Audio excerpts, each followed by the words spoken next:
በዛሬ ቪዲዮ እነዚህን ባለጌ ውርጋጥ ይሄው ስድብ አይደለም እንዴት ብልግና ምርቃት ነው ያልጋ ስህተት የሚለው ስድብ አይደለም የልጅና በጣም ወድሻለሁ ኑርልኝ የኔ ፍቅር ግን የልጅናት መሆናችሁ እንዳለ ሆኖ ግን ስለዚህ ደግሞ የራሳችሁ የለም የሚጨመር አሁን የኔ ፍቅር አልቋል አለቀ ከመጋባታችሁ በፊት በቃ ግራጎና ጥንቴ ያላንቺ ባዶናት ህይወቴ ማማዬ ስንት ደስታየን ስንታየን መከራ ሲፈራረቁብን በተራ በተራ ተቆጣችን በሚል ሰበብ አክስቱን ገሎ በሽንኩርት መክተፊያ ቆራርጦ የጣለው ግለሰብ በስመ አብ ሰይጣን ራሱ አሁን ይሄንን አጸያፊ ነገር ባንተ ኃይል ነው ተብሎ ቢጠየቅ አረኔ እንደዚህ ያላደርግም ነው የሚለው የሚስቱን ሰገራ ስላየ ብቻ ሚስቱን ስለፈታት ወንድ ያልሆነ አባት ወይም ደግሞ ወንድ ያልሆነ ባል ታሪክ ነው የምነግራችሁ። ወደታች ወደ ላይ የሚያስብለውን ስሙን አንጠራውም ይዘዝብህ። በሴዶና በጆን ይካሄዳል። ለዚህም 5 ሚሊዮን ብር ኦፈር እንሰጣቸዋለን ማለት ነው። ራሴ 10 ሚሊዮን ብር አካውንቴ ካላስገባ ትሬዲንግ ማልጀምር ቢገጠም እንደሚሸነፍ ስለሚያውቀው ፈርቶ ነው። ብርታት የሚሰጥ ለኔ የማይደክም አንተዬ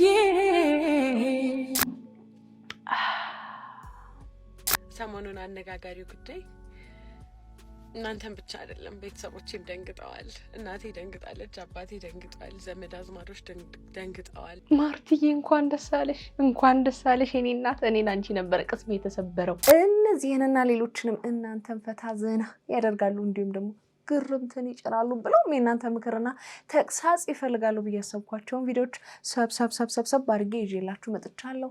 እንዴት ናችሁ? እንኳን ወደ ኤፍራታ ቲዩብ የዩቲዩብ ቻናል በሰላም በጤና በፍቅር መጣችሁ። እንኳን ደህና ቆያችሁኝ። አረፍ በሉ የክብር ዙፋናችሁ ላይ። እንግዲህ እንደሚታወቀው ታዲያ ይሄ ቤት ምን ይፈልጋል? ላቭ ይፈልጋል፣ ፍቅር ይፈልጋል። ፍቅር አሰጣጡ ደግሞ እጅግ በጣም ቀላል ነው። ሰብስክራይብ እምትል ቀላሙንደል ሞንደልደል ያለች በተናለች እሷን ነካ በማድረግ እንዲሁም ላይክና ሼር እያደረጋችሁ ሀሳብ አስተያየታችሁን ደግሞ ጻፍ ብለውም የምለቃቸው ቪዲዮዎች በቶሎ እንዲደርሷቸው የደወል ምልክቷን በመጫን ለዚህ ቤት ፍቅር መስጠት ይቻላል ማለት ነው። እንድሰራባቸው የምትፈልጓቸው ቪዲዮዎች ካሉ ደግሞ የኢንስታግራም የፌስቡክ እንዲሁም የቲክቶክ ገጾች ዲስክሪፕሽን ላይ ተቀምጠዋል። እነሱንም ነካ በማድረግ በዛ መላክ ይቻላል። ለማንኛውም ብዙ ወሬ አላብዛ፣ ወደ ቪዲዮ።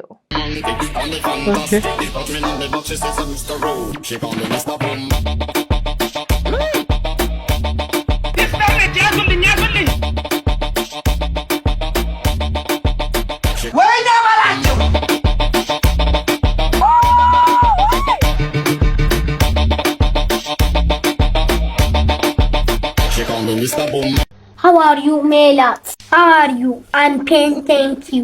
ፎቶ ሊቅረጽሽ ወይ ቢዶ 10 ከስንት ነው? 10 እንግዲህ ፋሚሊዎች መላታችን ለ10 ለ5 ብላለች። እናንተም ይሄን ቪዲዮ ደታርጉ ዳይሬክት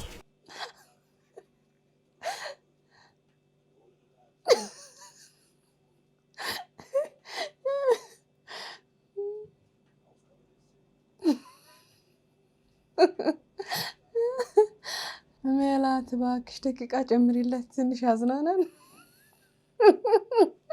ቤቢዬ ትንሽ ማርቂ ላይ አልመጣም፣ ባይሆን ሜላት ላይ በጣም አሪፍ ነው ለማለት ወዳለሁ። እዚህ ደርሰናል። ሞዴስ ተወዶ ሴቶች ከተፈጥሮና ከራሳቸው ከዓላማቸው ጋር ግብግብ በገቡበት ሀገር ራሷ ሴቷ እንዲህ ከስነ ምግባር የወጣ ነገር ስታረግ መመልከት ያሳዝናል ሲል ጋዜጠኛ ሶዶ ለማ ትዝብቱን አካፍሏል። ገንዘብ ወይንም አቅባጭ ሊኖር ይችላል፣ ግን በዚህ ልክ ጥሩ አይደለም። ሰው በምንም መንገድ መዝናናት መብቱ ነው፣ ግን አንዳንዴ መብታችን በምንለው ነገር ነው ሰውንና ሀገርን ማክበር ያለብን ሲል ጋዜጠኛው ትዝብቱን አስፍሯል። ከዚህ በላይ የሞላለት የደላው ሁሉ የሆነለት ሰው ድሮ በየቤቱ ነበር። እንዲህ ግን አልነበረም። በወጣቱ ይባስ ብሎ በሴቷ መሆኑ ደግሞ የከፋ ነው ብሏል ጋዜጠኛው። ዘይገርም ነው እንግዲህ ምን ይደረጋል። ግን እኔ አይገባኝም እንደው ተውትና ሌላ ነገሩ አሁን እንደዚህ በሻምፓኝ ምናምን በውስኪ ምናምን እጅ መታጠብ ምንድነው ሚኒንጉ ትርጉሙ?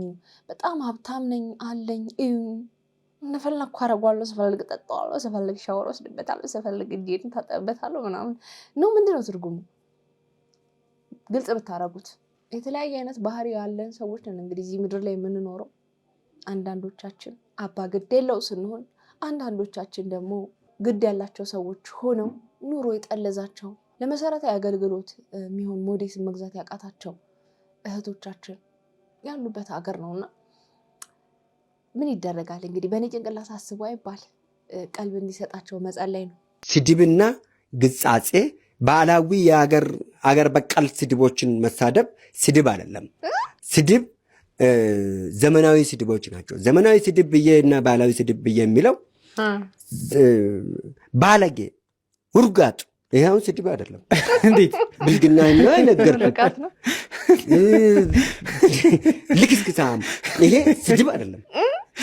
የምትልከሰከስ ከሆነ ልክስክሳም፣ ልፋጫም፣ ባለጌ ብለህ ስትል አባት ለልጁ የሚቆጣ ነው እንጂ ይሄ ስድብ አይደለም። ስድብ ዘመናዊ ስድብ የሚባሉት በእናት የምትሳደብ ከሆነ አንተ ዘመናዊ ተሳዳቢ ነህ፣ ባለጌ ነህ፣ ተሳዳቢ ነህ። በቃ በብሔር የምትሳደብ ከሆነ በሃይማኖት የምትሳደብ ከሆነ በሰዎች ማንነት የምትሳደብ ከሆነ አንተ ዘመናዊ ተሳዳቢ ስለሆንክ ክፉ ባለጌ ስድብ ተሳዳቢ ነህ። የኔ ግን ገጻሽ ነው፣ መላሽ ነው፣ አስተማሪ ነው። በልምጭ የሚገርፍክ ስድብ ነው እንጂ በዱላ የሚመታ ስድብ አይደለም። በሳማ ቅጠል ነው የሚገርፍህ፣ ቄጤን ነው በሳማ ቅጠል የሚገርፍህ። ይሄ አሁን ስድብ አይደለም። ይሄ ድሮም እገርፋለሁ ዋ በሳማ ቅጠል ነው የሚያቃጥልህ ብሎ መሰዳደብ ድሮም እናት አባት ለልጆች የሚናገሩት ናቸው። ስለዚህ ይሄ ኖርማል ነው። ጨፌ ወጣቶች ሁለገብ የህብረት ስራ ማህበር ነው። ኦኬ፣ እሱ ፕሬዚደንት ነህ፣ እንደ ማህበረሰብ አንቂ ያደርግሃል፣ እንደ ፖለቲከኛ ያደርግሃል። የቱ ጋር ነው ያለው? ማነህ አንተ? የቱ ጋር ነው የቆምከው? ወይስ ሁሉም ቦታ አለ? ሁለገብ ነኝ። እኔ የሚመራው ማህበሬም ሁለገብ ነው። እኔም ፐርሰናሊ ሁለገብ ነኝ። ፖለቲከኛም ነህ፣ አንቂም ነህ፣ ነጋዴም ነህ። አገሬ ነው። ስለ ሀገሬ ላይ በሀገሬ ላይ ስለ ሀገሬ ጉዳይ በወጣቱም በሁሉም ሀሳቦች ላይ ይመለከተኛል የሚል ነገሮች ሁሉ ሀሳቤ ወደሚያመራኝ ይገባበታል። ለዛ ነው በሁሉም ጉዳዮች ላይ አስተያየት የምትሰጠው። እንግዲህ ሁሉም ጉዳዮች ላይ አስተያየት ይሰጣል። ማህበራዊ ጉዳይ፣ ፖለቲካዊ ጉዳይ፣ ኢኮኖሚ ጉዳይ። ያንተን ትንሽ ለየት የሚያደርገው ፖለቲካ ታወራለህ፣ ከዛ ደግሞ አንዳንዶቹ ላይ የስድብ ናዳ ታወርድባቸዋል። ስድብ ተሳድቤ አላውቅም። ኧረ ተው በእውነት ኦፊሻል ያሉ እኮ ናቸው። የለም ያሉ ስድቦች በሙሉ ምናምን በጣም ብዙ ስድቦች በሙሉ ዘመናዊ አይደሉም፣ ባህላዊ ስድብ ናቸው። ስድቦች ሁለት አይነት ስድብ አላቸው። ስድብ ሳይሆን ግጻጼ ነው፣ ምክር ሀሳብ ነው። ጠንከር ያለ ምክር ሀሳብ ግጻጼ ነው እንጂ ግጻጼና ስድብ ይለያያሉ። አንተ ዘመናዊ ስድብ መሳደብና አባቶች በፊት የሚሳደቡ ስድቦችን ባህላዊ ስድቦችህን ተረስተዋል። እንዳውም ሳማ ቅጠል ታውቃለህ? እዚህ ከተማ ውስጥ ሳማ ቅጠል የሚባለው የለም። በሳማ ቅጠል ገርፋለሁ የሚል ሙላ አለ አይደል? እዛ ውስጥ ያ ማለት ዘመናዊ አይደለም፣ ባህላዊ ነው። ፍቅር ነው፣ የፍቅር ስድብ ነው የሚሳደበው። ጥላቻ የለም። እውነት ማንም ሰው ተሳድቦ፣ አንዳንዶቹ ላይ ግን ኢሞሽናል ሆነ ነው። የለም ሰውዬ የአልጋ ስህተት የሚለው ስድብ አይደለም፣ ባህላዊ ስድብ ነው። እንግዲህ ስድብ አይደለም፣ ምርቃት ነው፣ የፍቅር ነው፣ የፍቅር ነው ብሏል። ፍቅር ይግባን። እስኪ አንዳንዴ ባህላዊ ስድብና ዘመናዊ ስድብ በማለት እንለያያቸው። እሱ የሚሳደበውን አይነት ስድቦች ከተሰደባችሁ አይ ባህላዊ ስድብ ነው ብላችሁ ኢትዮጵያዊነታችን ነው፣ ባህላችን፣ ወጋችን ነው በሚል ውሰዱት። እሺ እንደ ስድብ እንዳትወስዱት። አንተ በደህና ጊዜ ነበድከው እናቴ፣ በደህና ጊዜ። አዲስ አበባ ባሏ ቺት እንዳደረገባት ያወቀች አንድ ሴት መኪናውን ባቆመበት ሂዳ በቀለም እንዲህ ባለ መልኩ የተለያዩ ጽሁፎችን በመጻፍ መኪናውን እንዳበላሸችው በፌስቡክ ላይ እጅግ በስፋት እየተመላለሰ ያለ ፎቶ ነው። እስቲ እናንተ ምን ትላላችሁ? በስመ አብ ጌታ ሆይ ይበለው ባይነኝ። እኔ ባይዘው ቅጥል አድርጓት ነበር። እንደዚህ አይነት ነገሮች ይበረታታሉ። ጎበዝ፣ እኔ ጎበዝ ነው ማለት የምፈልገው ሚስትየዋ። የታባቱ ልክስክሳ የአልጋ ስህተት ደግሞ ስድብ አይደለም። እሺ ባህላዊ ስድብ ነው። እሺ Spirits in my head and they won't go. I got guns in my head and they won't go. Spirits in my head and they won't go. I got guns in my head and they won't go. Spirits in my head and they won't go. I got guns in my head and they won't go. Spirits in my head and they won't go. ማርታ እኮ ወልዳለች ሁላ አይገርምም? ግን ቅርብ ጊዜ ይመስላል ግን በጣም ተቀይሯል፣ አድገዋል ምናምን። ወይኔ በጣም ነበር የወደድኩት። በእናትሽ አይቀንስም ዋጋ? ወይ አይቀንስም። እናትሽ ቀርሽልኝ በጣም ስለወደድኩት እኮ ነው። ወይ አይቀንስም። ደግሞ ሌላ ቦታ ፈልጌ እንኳን አጥቼው ነበር። ታይ ሃይ ወይ እንዴት ነሽ? ደህና ነሽ? እቺን ቀሚስ ለክቸት ነበር። ወድጃታለሁ። እሷ እያየችው ነበርና የምትወስደው አይመስለኝም። ባይሆን አንቺ ትወስጂዋለሽ። እንዴ ለምን? እኔ ወስደዋለሁ። ተስማምተናል እንዴ? በለው ያው ትራንስፈር አድርጊልኝ በቃ ልውሰደው። የፈጠነ እንደዚህ ካሉ እንዴት ስራ ይሰራል? ነጋዴዎች እቺ ለእናንተ ነች ጥቅሟ። እንደዚህ አዛ የሚያደርጋችሁ ሰው ሲመጣ እንደዚህ አይነት ድራማ ፍጠሩ። የልጅ አባት የኔ ውድ ባለቤት በጣም ወድሃለሁ። ኖርልኝ ሁሌም ክፉ አይንካ። ተመስገን። የልጅ እናት በጣም ወድሻለሁ። ኖርልኝ። የኔ ፍቅር ግን የልጅ እናት መሆናችሁ እንዳለ ሆኖ ግን እርስ በርስ ደግሞ የራሳችሁ የለም የሚጨመር። አሁን የኔ ፍቅር አልቋል። አለቀ። የልጄ እናት ነው እንጂ የልጅ አባት ነው የምትባባሉት። እማዬ አባዬ ነው። የኔ ፍቅር በጅንጀና ሳል ለምን ይበቃል ግን የኔ ፍቅር ከተጋቡ በኋላ? ያው ከወለድሽ በኋላ ይረሳል። ረሳችሁት? አዎ። በዚህ በአጭር ጊዜ በ2 ዓመት ከምናምን ነገሩን ነው እንጂ እወድሻለሁ እወድሃለሁ ሲተባባሉ እወድሻለሁ በጣም ማን ነው የኔ ፍቅር ልጅ እንጀና ብቻ የሰጠው? ለትዳርም በደንብ መሆን ይችላል። እኛ ሀገር ግን ይመስለኛል ማለት ነው ልክ ከተጋቡ በኋላ እንደ ባህል ሆኗል መሰለኝ እንደዚህ አይነት ነገር። ይሄ እወድሻለሁ እወድሃለሁ መባባል ማቆም፣ ብዙም ኬር አለመደራረግ ምናምን አብዛኛው ባለትዳር ጋር የሚታይ ክፍተት ይመስለኛል ሳይሆን ነው። ከመጋባታችሁ በፊት በቃ ግራጎና ጥንቴ ያላንቺ ባዶ ናት ህይወቴ ማማዬ ጡሩሩሩሩ ሙሩሩሩ ምናምን ይባባሉና ከዛ በኋላ ፋይናሊ ከተጋቡ በኋላ ስሟን ለመጥራት ይከብደዋል። እሷም እንደዛው ስሙን አንተ ብትለው ራሱ ደስ ይላታል። የድሮ እናትና አባት ሆኖ ቁጭ። ተው እንደዚህ አይነት ነገር ይቅር።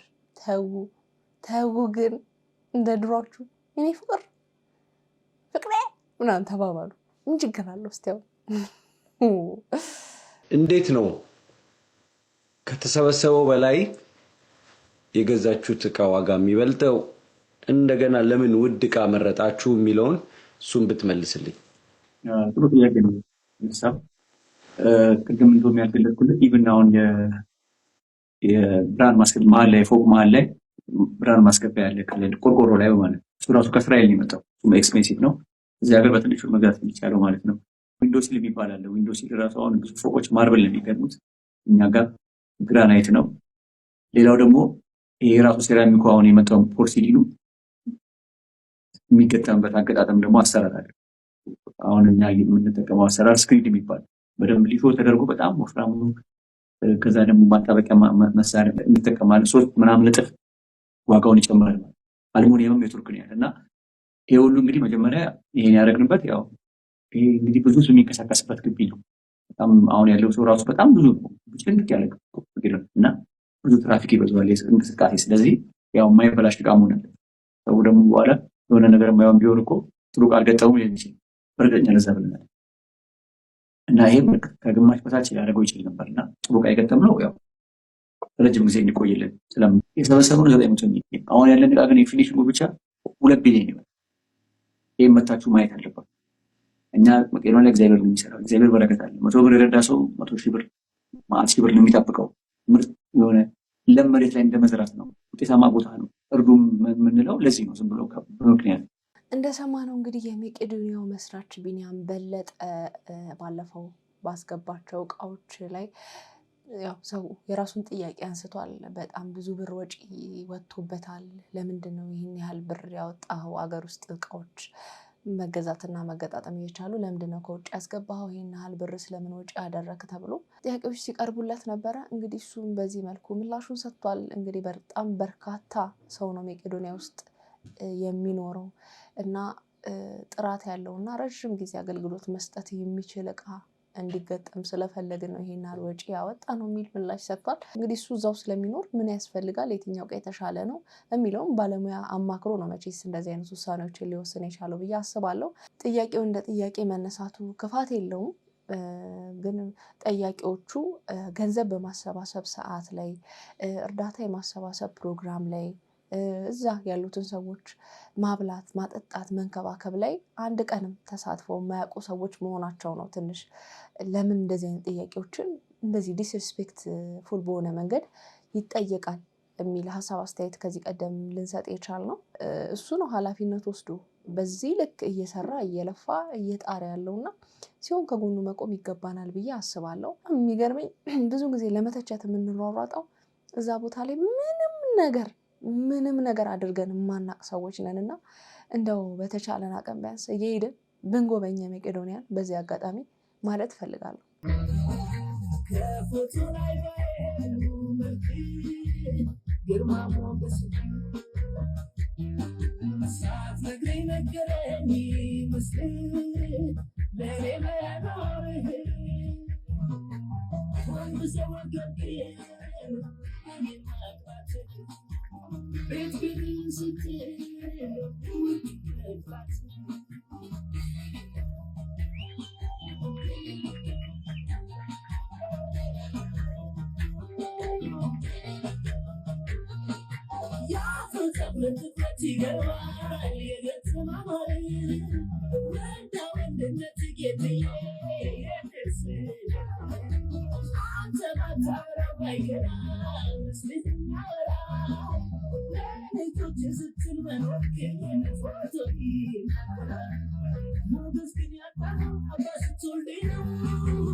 ደስ ይላል። ደስ አይልም? ወይዘዌ በህይወት እያሉ ወላጆቻችን እነሱን የሚያስደስት ነገር ማድረጋችን በራሱ እድለኝነት ነውና አንዳንዴ ምንም ሳናደርግላቸው ደረስን ምናምን ስንል ሊያልፉብን ይችላሉ። እያንዳንዷን ደቂቃ ማባከን የለብንም ብዬ አስባለሁ። ለቤተሰቦቻችን ማድረግ ያለብንን ከማድረግ እጃችን እንዳይዘን በእውነት እያለን ቆይ ነገ ቆይ ዛሬ ማለት የለብንም። ኢቨን ለመደወልም ቢሆንና ደስ ይላል። እንኳን ለዚህ ያበቃሽ ማለት እፈልጋለሁ። በሳቅ በጨዋታ በደስታ ባዘን ባለፉት ዓመታት ስንቱን አሳለፍን፣ ስንት ደስ ታየን፣ ስንታየን መከራ ሲፈራረቁብን በተራ በተራ ሲፈራረቁብን በተራ በተራ ደቂቃ አልፎሳ I'm sorry baby ሲተኩ ቀናት አለፉ ተረሱ እነዚያ ጊዜያት ስንት ደስ ታየን ስንታየን መከራ። ከባድ ነው። ኢቢኤሶች እኮ በጣም በተለይ አስፋው ከሞተ በኋላ በጣም ከባድ ጊዜ ነው ያሳለፉት እውነት ለመናገር። እንደገና የነፂ ሞት መደገም፣ እንደገና ደግሞ የኢቢኤስ ዋና ባለቤት የእሱ ህልፈት፣ እንደገና ደግሞ አብሮቸው የሚሰራው ዳንኤል ተገኝ እስር በጣም ተደራራቢ ነው እና እውነት እግዚአብሔር ያበርታችሁ እዛ ያላችሁትን በሙሉ። ይሄ አረመኔ ነው። በስመ አብ ተቆጣችኝ በሚል ሰበብ አክስቱን ገሎ በሽንኩርት መክተፊያ ቆራርጦ የጣለው ግለሰብ። ይሄ ታሪክ ፊልም አይደለም፣ በአዲስ አበባ ከተማ ውስጥ የተፈጸመ ነው። ባጭሩ ነግራችኋለሁ። ወርቅነሽ ኃይሌ ትባላለች። የ36 ዓመት ጎልማሳ ስትሆን ለሚኩራ ክፍለ ከተማ ነው የምትኖረው። ወርቅነሽ በጣም ደግ ስለነበረች የወንድሟ ልጅ የሆነውን ሻምበል ሙሉጌታን ከገጠር አስመጥታ አብሯት እየኖረ እንዲሰራም ታደርገዋለችም። ግን ያሰበችው አልሆነም። መስከረም 27 ቀን 2017 ዓ.ም ማታ ሁለቱ ራት በልተው እንደጨረሱ አለመግባባት ይፈጠራል። ወርቅነሽ እንደ አሳዳጊ አክስትነቷ ትንሽ ትቆጣዋለች። እሱ ግን አረመኔያዊ እርምጃ ወሰደ። አንገቷን አንቆ ገደላት። ይሄ ብቻ አይደለም፣ የጭካኔውን ልክም እዚህ ጋር አላቆመም። ሻምበል የገዛ አክስቱን አስከሬን በሽንኩርት መክተፊያ ቢላዋ ቆራርጦ በ3 ፌስታል አሸገው። አንዱን መጸዳጃ ቤት፣ ሁለተኛውን በተቆፈረ ጉድጓድ፣ ሶስተኛውን ግንብ ስር ጥሎ ለማምለጥ ሞከረ። ያሳዝናል። ግን የፈሰሰው የንጹህ ደም ዝም አይልም። የአካባቢው ማህበረሰብ አካል መገኘቱን ሲያይ ለፖሊስ ጥቆማ ሰጠ። የአዲስ አበባ ፖሊስም በሰዓታት ውስጥ አድኖ በቁጥጥር ስር አዋለው። ታዲያ ዛሬ ምን ተፈረደበት? የአዲስ አበባ ፖሊስ እንዳስታወቀው ፍርድ ቤት በማያዳግም ማስረጃ ጥፋተኝነቱ አረጋግጦ የማያዳግም የሞት ፍርድ ፈርዶበታል። ፍትህ ለወርቅነሽ። ቅጣቱን እንዴት አያችሁት? በጣም እሰይ ይበል የሚያሰኝ ነው። በስመ አብ ወወልድ ወመንፈስ ቅዱስ። ወይኔ ስንት አይነት ሰው ነው ያለው! ወይኔ ጌታ ሆይ የጭካኔው ጥግ በፌስታል። በስመ አብ ወልድ። ወይኔ ሰው እኮ የሆነ ሰው ድንገት እንኳን ስሜት የሆኑ ምናምን እጁ ላይ ሰው የሰው ህይወት ካለፈበት ማለት ነው በጣም ይደነግጥና የሚያደርገው ነገር ነው ግራ የሚገባው። እንኳን እንደዚህ በስመ አብ። በጣም ትክክለኛ ፍርድ ግን ትንሽ አሰቃዩት፣ እንደ ሀሳብ ማለት ነው። አሰቃዩት፣ ስቅየት ታርጋችሁ። የሆነ ቪዲዮ አይቼ ነበረ፣ የሞት ፍርድ ተፈርዶበት ለመጨረሻ ጊዜ የምትወደው ምግብ ብላ ምናምን ብለውት በምን አይነት ስሜት ውስጥ ሆኖ ሲበላ እንደነበር የሚያሳይና የሆነ ብቻ በጣም አንዳንድ የሞት ፍርድ ለካ በቂ አይደለም። የምር እንደዛ የተሰማኝ ብቻ ጥሩ ነው። ይሄ ጥሩ ነው፣ ትምህርት ነው ለሌሎች አረመኔዎችም በጣም ጥሩ ትምህርት ነው። ሰይጣን ራሱ አሁን ይሄንን አጸያፊ ነገር በአንተ ኃይል ነው ተብሎ ቢጠየቅ ኧረ እኔ እንደዚህ አላደርግም ነው የሚለው። የምሬን ነው የምላችሁ። በስመ አብ ምን አይነት አውሬ ነው! በሶሻል ሚዲያ ምክንያት አይ ሎስት የ3 ዓመት ሪሌሽንሺፕን እና እሱን ሉዝ አደረገው። ምን መሰለ ስንስ ስለሚያውቋት ቪዲዮቼ ላይ ምናምን ኤኒቲንግ ራሴን ሆኜ ወይ አነጋገሬ ጠመም ካለ ምናምን ይልኩላታል። ምን ማለቱ ነው ምናምን ነገር ጓደኞቿ ኤኒቲንግ ጥሩ ነገር ባረግ ምንም ነገር ድምጽ የለም፣ ግን ኤቭሪ ታይም ከስር ይከታተሉኛል። I just like decided I'm holding her back። እቺ ልጅ ወደ ኋላ እያስቀረዋት ነው።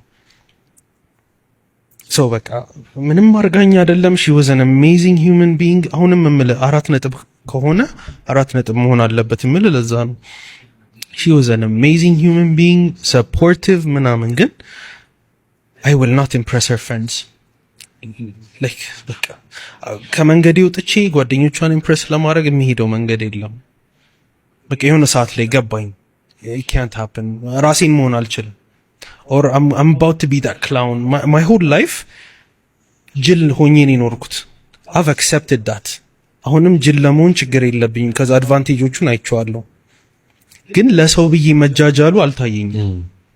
እነሱ አክሴፕት እንዲያደርጉኝ ቪዲዮ ላይ እንትና ምናምን it just couldn't happen። ልክ ግን ሪሌሽንሺፑን ሳጣ አንደርስታንድ ያደረኩት ኦኬ በድላኛለች ለማለት ጊዜ ስወስድ ከራሴ ጋር I just understood እኔ ማንኝ ገብቶሃል። የሰራኋቸው ነገሮች እያስታወስኩ ስመጣ ምናምን I'm like damn I'm an asshole። ስለዚህ ወደ ኋላም ሲሄድ ኢቭን ፈረንጇንም መጨረሻ ላይ ተጣልተን ከዛ ወደ ፍሬንድሺፕ ምናምን ስንገባ ቺት አድርጌባት ነው። በቃ መምጣት አልፈልግም ማለት ከብዶኝ the best excuse that I found was I just cheated on her። You snitched on yourself? That's crazy። ልትጎዳኝ አትችልም እልህ ለዛ ነው I would snitch on myself። I would ራሴን እሰድብልሃለሁ ምንም አታመጣም አንተ you just extra። ዲፍረንሱ ገባ። Finally I've accepted myself። ዩኒቨርሲቲ ስኖር ግን ሰው ምን ይለኛል የሚለው ነገር አጨልሎኝ ራሴን ላጠፋ ደርሼ ነበር። አሁን ሰው ላይ አልደርስም። ከደረስክብኝ ግን I will not turn back። ትዕግስትን ተማርኩ። ትዕግስትም ግን በሮች አሉት ምናምን ሌቭል አለው። ከሆነ ፓርት በኋላ ትዕግስት ምንም አያደርግም። እግዚአብሔር ያይልሃል። ግን ቁጭ ብለህ ራስህን ስታስተውል ኤቭሪባዲ ላይክ እንዲህ ተበድዬ ምናምን ነው የሚለው። እኔ የበደልኳቸው ምናምን ሳስተውል አውዝ ላይክ ዳም በጣም ክፉ ሰው ነኝ ይበለኝ። you know what ይበለኝ። ብዙ ቦታ ብዙ ሰው አስከፍቻለሁ ሲያንሰኝ አትሊስት ካርማዬ እዚህ ጋር ባለቀና ኔክስት ታይም ለሪሌሽንሽፕ ብቁ ሰውን ከዓመታት በኋላ ምናምን አሆፕ ያ ካርማ እዛ ጋር አልቆ ከዜሮ ለማስጀመር እድሉን ይስጠኝ ነው። ዋው በጣም ነው የገረመኝ የምር። ሶሻል ሚዲያ ላይ አብረው ምናምን ስለምናውቃቸው እንደተለያየ ስሰማ ገርሞኛል። ዶክተር ነው በጣም ቅን ከሚባሉ ቲክቶክ ላይ ከማውቃቸው ሰዎች አንዱ ነው። በአካል አግኝቼው ምናምን ባላቅም ግን እንደዚህ በቃ በስራዎቹ ምናምን በጣም ሰፖርቲቭ ነው። ምንም የማይታወቁ ሰዎችን ማንም የማያውቃቸውን ብዙ ሰው ያላያቸውን ሰዎች ሪፖስት ያደርግላቸዋል ምናምን በቃ ይሄ እንዲወጣላቸው ስራቸው ምናምን በጣም ሰፖርቲቭ የሆነ ሰው ነው። ፖዚቲቭ የሆነ ሰው ነውና መልካም ነገር ይገባዋል። የሰራሁት ስራ ነው አሁን ላይ ዋጋ እያስከፈለኝ ያለው። እሱን ስጨርስና ሰላማዊ ከኃጢአቴ ሙሉ በሙሉ ስላቀቅ ሰላማዊ የሆነ ህይወት ይኖረኛል የሚል ሀሳብ አስተያየት ሰጥቷል። መልካም የሆኑ ነገሮች ሁሉ እንዲገጥሙ እንመኝልሃለን በኤፍራታ ቲዩብ የዩቲዩብ ቻናል ቤተሰቦች ስም። የሚስቱን ሰገራ ስላየ ብቻ ሚስቱን ስለፈታት ወንድ ያልሆነ አባት ወይም ደግሞ ወንድ ያልሆነ ባል ታሪክ ነው የምነግራችሁ። አጠር አሳረግላችሁ። ሁለት በጣም የሚዋደዱ ፍቅረኛሞች ነበሩ። በቃ አላ ሞትልሻለሁ ሞትልሃለሁ የሚባባሉ ነበሩና አይቀርም ተጋቡ። ከዛ ሁለቱም ልጅ መውለድ ይፈልጋሉ። እሱም ልጅ ወዳሉ ይላታል፣ እሷም ልጅ ወዳለው ትለዋለች። ከዛ መጨረሻ ላይ ታረግዛለች እሷ ማለት ነው። ማይደርስ የለም 9 ወር አልፎ ያረግዘ ልጅ መውለጃዋ ታይም ይደርሳል ማለት ነው። እና ምን ይላል ለቃ እንደወንድ ቃ አለው ነገር ብሎ መውለጃ ክፍል ይገባል። አክቹሊ እንደም ወንድ እንዲ ባሎች ምናምን ግዴታ መግባት አለባቸው። እሱን አላውቅም፣ በጣም ኢንፎርሜሽን የለኝም ስለሱ። ብቻ ከዛ ጀለስ መዋለጃ ክፍል ገብቶ ያው ምጡና ነገር ይጀመራል። በቃ ሚስትየዋ ሪ ትላለች። በተለይ ደግሞ የመጀመሪያ ልጇ ነበረ። ከዛ የሆነ ሰዓት ላይ በቃ ወደፊት ለፊት እንዲጠጋ ብሎ ማየት ጀመረ። ኖርማሊ ከጀርባም እዚህ ጋር ቢቆምና እጇን ቢይዝ በቂ ነበር፣ ግን ወደፊት ለፊት ቆሞ ማየት ጀመረ የሚካሄደው ነው እዛ ታች ማለት ነው። ከዛ ነርሶችም አሉ ዶክተርም አለ ሁሉም ነው እንደምታውቁት ማዋለጃ ክፍል ምን ይፈጠራል? ያው ጀነራሊ ሴቶች በሚወልዱ ሰዓት ፑሽ የሚያደርጉት የሚያደርጉበት መስል እንደዚህ ለሽንት ቤት እንደምንጠቀመው አይነት መስል ነው። አትመሳሳይ ዶክተሮቿል እና በዛ ሰዓት እንዳጋጣሚ ሆኖ ስለሆነ ወደ ሆስፒታል የሚሄደችው ይሄ ምንድነው ስሙ የአንጀት ክሊን የሚደረገው አለ አይደል? እሱን አላደረገችም ነበር። ከዛ ምን ይሆናል ፈትለክ ብሎ አጅሬ ይወጣል። በቃ አለችው ማለት ነው። ተፈጥሮ ነው። እንዲያውም ከ50% የሚሆኑ ሴቶች ላይ ሀፕን ያደርጋል በወልጃ ሰዓት። ሴቶችም አታውቁ ከሆነ ያው ነግራቸዋለሁ አሁን እንዳትደነግጡ ማለት ነው። ከዛ ጀለስ አየው ይሄንን ባልየው ተብየው ማለት ነው። ከዛን ቀን ጀምሮ ያው ልጁም ተመስገን ተወለደ። ሴትዮዋም በቃ በሰላም እናት ሆነች፣ እሱም አባት ተባለ። ከዛ ምንድነው በጣም ተቀያየረባት ባንድ ጊዜ። ከዛ ምንድነው ስትለው እንደዚህ ካየው በኋላ በቃ አስጠላሽ ነገር አለ እንዲ ላንቺ ያለኝ አስተያየት በጣም ተቀየረ። ሲጀመር ሴቶች ሽንት ቤት አይጠቀሙም ሲባል ሰው የቀልድ ነው የሚመስለው ማለት እንጂ አንዳንዱ የምር አድርጎ እየወሰደው ያለው ሰው አለ። ገብቶቻል። ሴቶች አበባ ብቻ ነው ሽንት ቤት ወጥተው ጣል የሚያረጉት የሚዘርበሉት ሲባል የሚያምኑ ሰዎች አሉ መሰለኝ። እና እሱ አንዱ ከነሱ ነበር። እና ደበርሽኝ አላት። በቃ ደበርሽኝ። እውነቱን ነው እሱ የተናገረው። ግን አትሊስት እኔ እንጃ አባት ለመሆን ወይ ደግሞ እንደዚህ ሴት ላይ ኢንተረስት ሲኖር እነዚህ ነገሮች ማወቅ ግድ ይላል። በእርግጠኝነት ከዚህ አሁን 80% የሚሆነው እዚህ ኮሜንትስ የሚገኙት ወይ ደግሞ ይሄን ቪዲዮ የምታዩ ሰዎች ላታውቁ ይችላላችሁ። አይ ዶንት ኖ። ከዛ በቃ ከዋለ ለሱ ያላት ኢንተረስት ለሚስቱ ያለው ኢንተረስት በጣም በአንድ ጊዜ ጠፋ። ከዛ ፍቺ ጠየቃት። አንዳንዱ ሰዎች እኮ አሉ በቃ ዝም ብለው ገንገበት የሆኑ ምንም አይምሯቸው ለማስተዋል ያልተፈጠረ ድድብና ቤቱን ላያቸው ላይ የገነባባቸው ምንም ኔቨር ማይንድ የሆኑ ሰዎች አሉ። ልክ እንደዚች እናት ባል ማለት ነው። እንኳንም ፈታሽ። እንደውም እኔ ሚስቱ ብሆን ማለት ነው ምን ብዬ እንደምረግመው ታውቃላችሁ? ወደ ታች ወደ ላይ የሚያስብለውን ስሙን አንጠራውም ይዘዝብህ ብዬ ነበር ምረግመው። ተፈጥሯዊ ነገር ነው እንግዲህ ማንም እናት መጀመሪያ እናት ስትሆን ይሄ ሊያጋጥመኝ ይችላል ብላ አታስብም። ብዙ ነገሮችን ልትጠይቁ ትችላላችሁ፣ ግን ሁሉንም ነገር ላታስታውሱ ትችላላችሁ ሊከሰት የሚችለውን ነገር እና ይሄ ኖርማል ተፈጥሯዊ ነገር ነው። ሴት ልጅ ብዙ ነገሯን አታ ነው ሉዝ አድርጋ ነው ብዙ ነገሯ ተመሰቃቅሎ ነው አካሏ ብዙ ተጎድቶ ነው እኮ ልጅ ከሆዷ የሚወጣውና ይሄ እኮ ኖርማል ነገር ነው። ይሄ እንኳንም ቀረብሽ ነው የሚያስብለው። ኧረ በስመ አብ። ሁለተኛው የኤምኤምኤ ጨዋታ በሴዶና በጆኒ ይካሄዳል። ለዚህም 5 ሚሊዮን ብር ኦፈር እንሰጣቸዋለን ማለት ነው። ያሸነፈ 4 ሚሊዮን ብር ይወስዳል፣ የተሸነፈ 1 ሚሊዮን ብር ይወስዳል። ሴዶ ይሄን ነገር ተቀብሏል። ስለዚህ ሴዶ ይገጥማል። ይሄን ነገር የማደርገው ለምን እንደሆነ ነገራችሁ። ብር ኑሮን ገንዘብ ኑሮን አይደለም፣ ከናንተ ከራሳችሁ ለምነን ቢሆን እንሸልማችኋለን። ወጣቱ ከስደት ከተለያየ አልባሌ ቦታና ከተለያየ ነገር መውጣት አለበት። እኛ ይሄ ነገር ስላልነበረ ይሄ አሁን እኛ ለሰዎች ወይም ለወጣቶቹ ያቀረብነው ነገር በጊዜው ስላልነበረ ተሰደን ኩላሊታችን ልናጣ ደርሰን ነበር በጊዜው። ወንድሞቻችን እህቶቻችን ስደት መከራ ይበላሉ እድል ስላጡ። ስለዚህ እኛ ደግሞ ስፖርት ውስጥ በሙያው ላይ ስላለን ይሄን እድል መፍጠር ፈልገናል፣ እየፈጠርንም ነው። ስለዚህ የእናንተን ሰፖርት እንፈልጋለን በደንብ ስፖርቱ እንዲያድግ፣ ወጣቶች ወደ ስፖርት እንዲሄዱ፣ ዓለም አገራቸውን እንዲያስጠሩ፣ ወጣ ብለው ብዙ ነገር ማየት እንዲችሉ፣ ሰዎች ተደባድበው ገንዘብ መስራት እንደሚችሉ ማሳያም እያሳየን ነው ማለት ነው። ሰፖርት ታደርጉን ይገባል። ሴዶ ተዘጋጅ፣ ጆኒ ተዘጋጅ። የመጀመሪያው በኢትዮጵያ ታሪክ አክቹሊ በኢስት አፍሪካም ሊሆን ይችላል 5 ሚሊዮን ብር የሚያሸልም የኤምኤምኤ ግጥሚያ በኔክስት 4 ወር ውስጥ ጠብቁ። ስቴይ ቲዩን። ባይ ዘ ዌይ በጣም ትልቅ ሀሳብ ነው እውነት ለመናገር ጌቻውን የተናገረው። ወጣቱ በጣም በብዙ ፈተና እያሳለፈ ይገኛል። እንግዲህ እኛ ስላሳለፍን የአሁኑም ወጣት ይህንን ነገር እንዳይደግመው በሚል እንደዚህ አይነት ፕሮግራሞችን ለማዘጋጀት መዘጋጀቱን ፕላስ ከዚህ በኋላም እንዲቀጥል ማሰቡ በጣም መልካም ነገር ነው። ጌቻ ያነሳው ነገር ያስማማኛል። ያው እንደምናስታውሰው ንቃተ ህሊና እና ጆኒ ጂጂትሱ እንግዲህ ተጋጥመው ንቃተ ህሊና ያው ነቃ ደንገጥ ብሎ ተመልሷል ከስተቱ ተምሮ።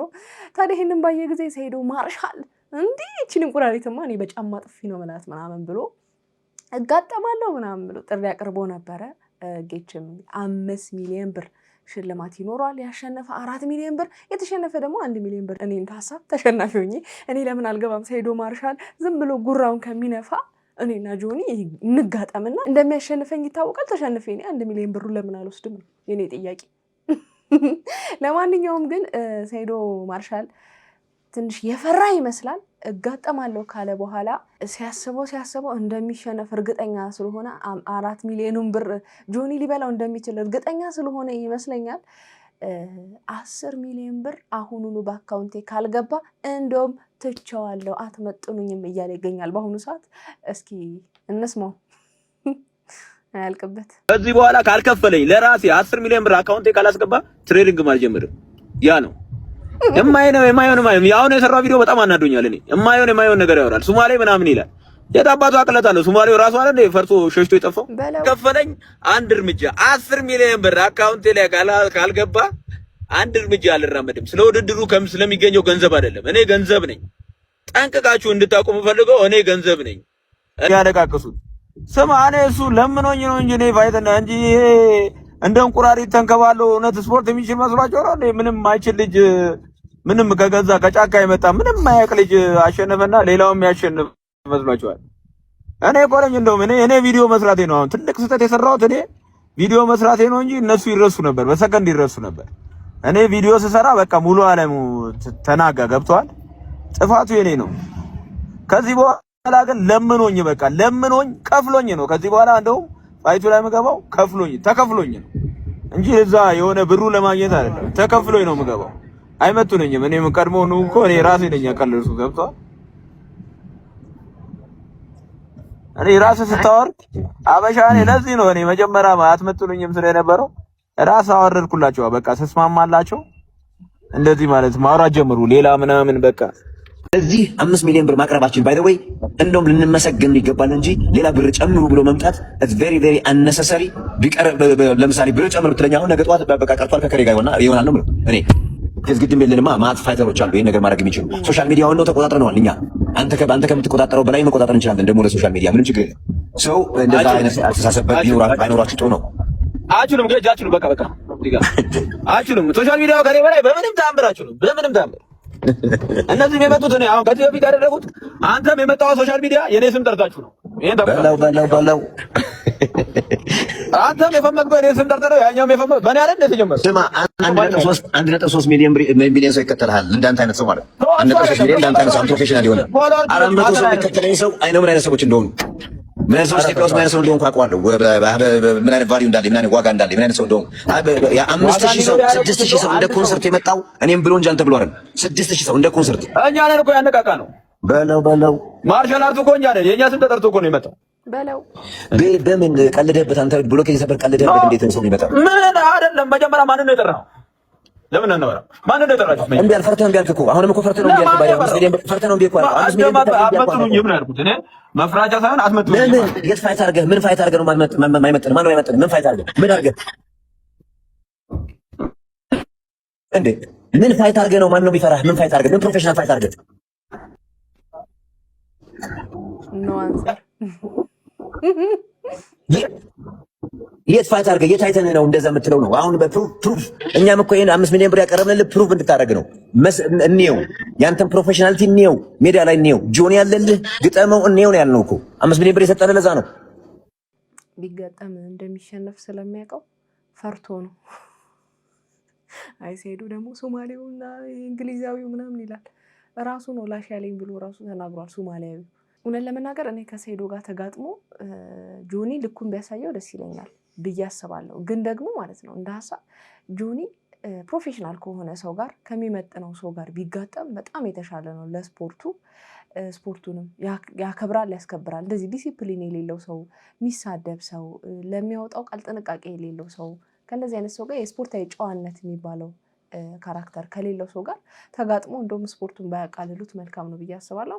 ጆኒ ከሚመጥነው ሰው ጋር አሁን ማነው ማርሻል በቀደም ገጥመዋለሁ ያለው ሰውዬ ከሱ ጋር ቢጋጠም ምናምን አሁን ቢኒያም የተባለው ውጭ ሀገር የሚኖረው እንደሱ ፕሮፌሽናል ከሆኑ ሰዎች ጋር ቢጋጠም ደስ ይለኛል። ሰይዶ ያው እንደ ሀሳብ ሰይዶ ማርሻል እዛው ጀሞ ላይ ከጅቦቹ ጋር ቢጫጫሁና ሸንበቆ የሚያቃክሉ ህፃናትን እያመጣ ቢቀነጥስ ነው የሚሻለው። ማለትም ያው እነሱ ላይ ነው እየጮኸ ጉልበቱን የሚያሳየውና ከእነሱ ጋር እዛው ቢለፋ ነው የሚሻለው እንጂ እንደዚህ አይነት ፋይት ላይ ይገባዋል ብዬ አላስብም። እያሳየ ካለው ካራክተር አንጻር ምን ትላላችሁ እናንተ? ያን ጊዜ እንዴት አለፍ አንተዬ እስቲ ልጠይቅ ማን ነበር አንተን ግን ሆድዬ ብርታት የሚሰጥ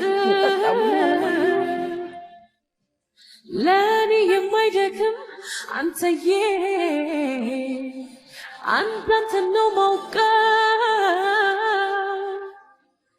አያልቃ መስኪኜ ሆድዬ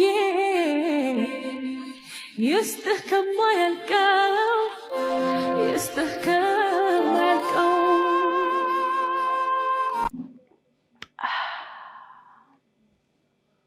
ኤደን አይሸሹምና አንድ ብር ሙድ ያዙብን።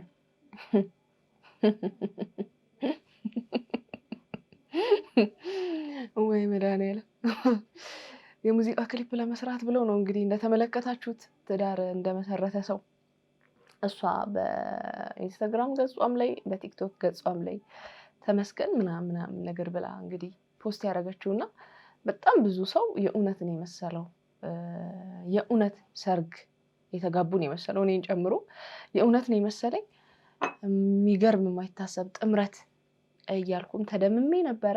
እንግዲህ በአዲስ በምትለቀው የሙዚቃ ክሊፕ ላይ ሞዴል ሆኖ ነው እንጂ የእውነት አግብቷት እንዳልሆነ ተናገረች። ታዲያ ይሄንን የሰርግ ቪዲዮ የሰርግ ፎቶዎች በተለቀቁ ሰዓት እንግዲህ የቅርብ ቤተሰቦቿ ሳይቀር በጣም ጫና ውስጥ እንደገቡ ተናግራለች። ይቅርታም ጠይቃለች። እስቲ አንድ ቪዲዮ ያለ እሱን እንመልከት። ሰላም፣ እንዴት ናችሁ? እግዚአብሔር ይመስገን እኔ በጣም ደህና ነኝ። ሰሞኑን አነጋጋሪው ጉዳይ እናንተን ብቻ አይደለም፣ ቤተሰቦቼም ደንግጠዋል። እናቴ ደንግጣለች፣ አባቴ ደንግጧል፣ ዘመድ አዝማዶች ደንግጠዋል። እና እናቴ ማለት ነው በጣም ደጋሽ ናት። በዚህ አጋጣሚ ልንገራችሁ፣ በጣም ደጋሽ ናት። በቃ ሰው በልቶ የሚጠግብ የማይመስላት እናት ነው ያለችኝ። እና በትንሽ በትልቁ ነው ዝግጅት እንደዚህ የሚደረገው እኛ ቤት ውስጥና እንዴት አለምዬ ሳጠራን አለም ነው ስሟ እናቴና አለምዬ እንዴት ሳጠራን ልጇ እንዳረች ብለው በቃ በፎቶ ምክንያት በጣም ብዙ ቤተሰብ ውስጥ ራሱ ብዙ ነገር ነበር የተፈጠረው እና እኔም ደንግጫለሁ። እንደዚህ በጣም ማለት የሚጋነን አልመሰለኝም። ግን ለምለቀው አዲስ የሰርግ ሙዚቃ ቪዲዮ ክሊፔ ላይ 1 ብር ነበረ ሞዴል ሆኖ የተጫወተውና ለዛ ነው የነበረው። እና የእውነት ለመሰላችሁ እንግዲህ እውነት አለ፣ እውነቱ ፍቅር ነው። ዘፈኑን እንድትሰሙትና ያሰባችሁልኝም ፍቅር እንዲጋባባችሁ ለእናንተ ጋብዛችኋለሁ። ማላሳያችሁኝ ፍቅር ስለሰጣችሁኝ፣ ስለተመኛችሁልኝ መልካም ነገር ሁሉ በጣም አመሰግናለሁኝ። የእውነት ሆኖ በቃ ያየሁትን ነገር ነው ቢሆንም የማነበውን አይነት ነገር ነው ያየሁትኝና በጣም አመሰግናለሁ። እግዚአብሔር በጣም ያክብርልኝ። ሙዚቃዬን ደግሞ ተጋበዙልኝ። የራሴ ዩቲዩብ ቻናል ላይ ነው የለቀኩት። ኤደን አይሽሽም የልቤ ሰው ብላችሁ ታገኙታላችሁ። አልበም ደግሞ በጣም በቅርብ ጊዜ ጠብቁ። እቺን መዳረሻ ላድርጋት ብዬ ነው። በጣም ወዳችኋለሁ፣ አከብራችኋለሁ። ባይ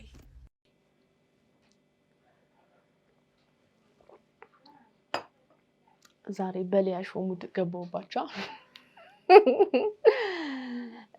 እኔ ማለት የምፈልገው ማርትዬ እንኳን ደስ አለሽ፣ እንኳን ደስ አለሽ የኔ እናት። እኔን አንቺ ነበር ቅስሜ የተሰበረው። አርቲስት ማርታ ጎይቶም እንዴ እንደዛ እየተቃቀፉ እየተጎራረሱ እየተላፉ ለአንድ እየነከሳት ምናምን ቪዲዮ ቀርጸው አሳይተውን በለዋ ላይ ማቅጦባት ነው በማርታ ማሊያ ኤደንን ያጫውታል ምናምን ብዬ ተናድጄ ነበር። አሁን ግን ማርትዬ እንኳን ደስ አለሽ። ኤደን ግን ጥሩ ስራ አልሰራሽም በእውነት እንዴ ተንፈስ አለን። አሁን እንኳንም ያልሆነ በቃ እኔ የማርታ ነገር በጣም አሳስቦኝ ነበረ፣ ምን ያህል ቴኪዬ እንዳልተባለች። እንኳን ደስ አለሽ ማርትዬ ነው ማለት የምፈልገው። እኔ ሌላ ምንም ማለት አልፈልግም። በቃ ይሁን እንኳን ሆነ ማስታወቂያ እንደዛ የማርታ ሞራል። ለማንኛውም ግን ያው አሪፍ ስራ ነው። ኤደን ሁልጊዜ የሚዛለን የምትመጣው ቆንጆ ዘፈን ነው። ግቡና እዩት እንግዲህ። ለማንኛውም ውዶቼ የዛሬ ቪዲዮቼ እነዚህን ይመስሉ ነበረ። እንደወደዳችኋቸው ተስፋ አደርጋለሁ። በቀጣይ በሌላ ቆንጆ አበባ በመሳሰሉ ቪዲዮዎች እመጣላችኋለሁ። ታዲያ እንደሚታወቀው ይሄ ቤት ምን ይፈልጋል? ፎንቃ ላቭ ይፈልጋል፣ ፍቅር ይፈልጋል። ፍቅር አሰጣጡ ደግሞ እጅግ በጣም ቀላል ነው። ሰብስክራይብ የምትል ቀለሙ ሞንደልደል ያለች በተናለች፣ እሷን ነካ በማድረግ እንዲሁም ላይክና ሼር እያደረጋችሁ ሀሳብ አስተያየታችሁ ደግሞ ኮመንት ላይ ጻፍ ብሎ የሚመለቃቸው ቪዲዮዎች በቶሎ እንዲደርሷቸው የደወል ምልክቷን በመጫን ለዚህ ቤት ፍቅር መስጠት ይቻላል ማለት ነው። እንድሰራባቸው የምትፈልጓቸው ቪዲዮዎች ካሉ ደግሞ የኢንስታግራም፣ የፌስቡክ እንዲሁም የቲክቶክ ገጾች ዲስክሪፕሽን ላይ ተቀምጠው አይናችሁን እያዩ ነውና ነካ በማድረግ በዛውም ፎሎ አድርጉ፣ በዛውም ላክ አድርጉ ቪዲዮዎችን ለማለት እወዳለሁ። የዛሬን አበቃው። ይመቻችሁ ባይ